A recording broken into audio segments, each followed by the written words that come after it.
ভাই কার বাসায় আসছেন ভাই?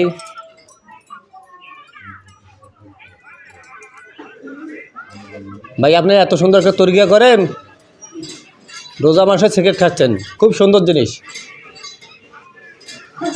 ভাই। আমি ভাবছিলাম আপনার সঙ্গে আমিও তরকিয়া করি, কিন্তু আপনি তো এই রোজা মাসে সিগারেট খাচ্ছেন, কি করি আমি করি বলেন তো ভাই?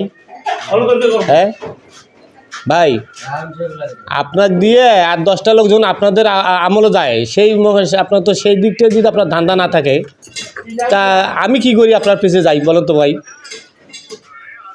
ভাই বড় ভাই,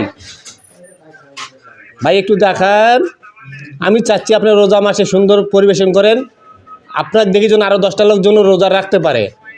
তা গুরুরা যদি রোজা না রাখে, শিষ্যরা কিভাবে রোজা রাখে ভাই?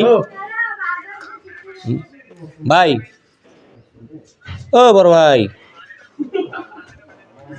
ভাইয়া, তাই আমি চাইছিলাম যে আপনার তরিকাতে আমিও যোগদান করি, আমিও আপনার শরিক হয়ে যাই। কিন্তু আমি দেখছি যে এই যে আজকে একটা রোজার মাস, অথচ শুক্রবারের দিন, আমি ভাবছি যে আপনার দেখি আমি শিক্ষা হব, কিন্তু আমি কি শিক্ষাটা নেব আপনার কাছে ভাই? আপনি একটু বলতে পারেন